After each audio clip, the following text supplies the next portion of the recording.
عليكم ورحمة الله وبركاته. كنت أبون داوديال سين إبراهيم شرك قاعد عليه كسر شغني هذا الصومالية هذه همين كدحة كرهن بلا صومالية هذا كدحة وحياة سوية أين إبراهيم شرك سين كشغني المصدح قضب كشغني قضب كودوحها سياسة حمادة الصومالية يقضب كل هذا وها قبيلته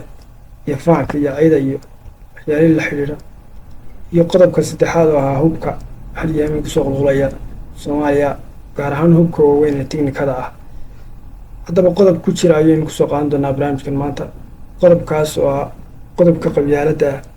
qabyaaladda weygeed Soomaalidu waa ku dhaqmi jirtay waana samayn jirtay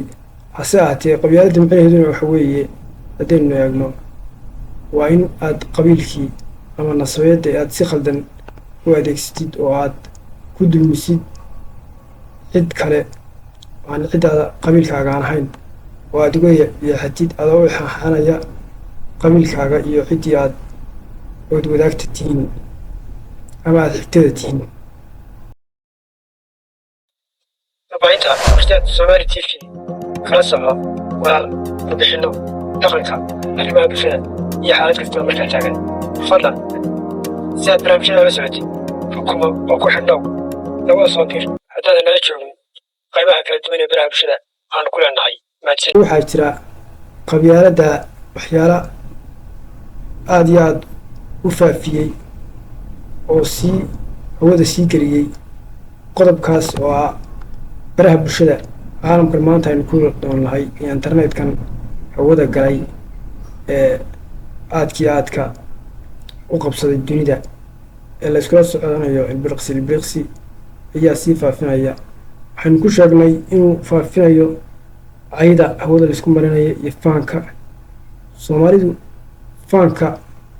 dhaqankeeda ma ahayn hase ahaatee sanadahan dambe waxaad moodaa in laga dhintay faankii laga dhigtay wax caadiya oo qof walbaa uu faanayo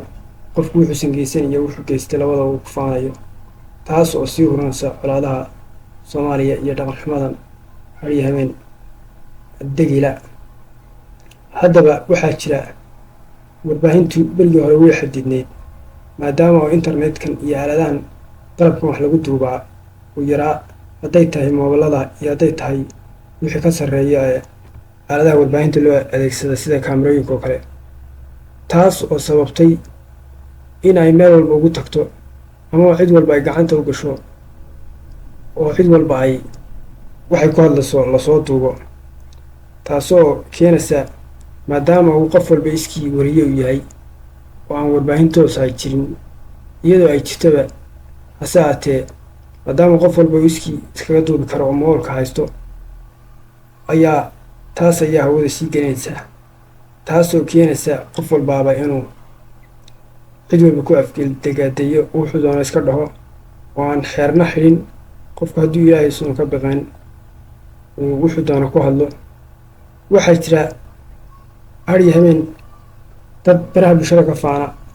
Soomaali cidday doonaanba ha ahaadeene oo qabyaaladda aad iyo aad u hururiya gaar ahaan dagaaladan hadday ahayd mid duuba oo waddanka jooga iyo hadday ahayd mid ka soo hadla waddanka aan joogin ama dibadaha iyo meelaha jooga oo reer ahaan ku faanaya oo leh waxaas iyo waxaasaan geysanay reer habelow waxaasaan idin geysanay ama ciidankii iyo dadkii islaayay inuu soo duubo kaas oo xitaa da'yartii yaryaraa ee carruurta ahayd ay wax caadiga u arkaan oona khatar aad iyo aad u weynaa ayaa baryahan aad iyo aad inoogu faafay. markaas Soomaalidu amaba dhalinyaradu waxaa wanaagsan inaysan cid walba dhegeysan oo qof aan ciidan isku waddan joogin oo aan isku danahayn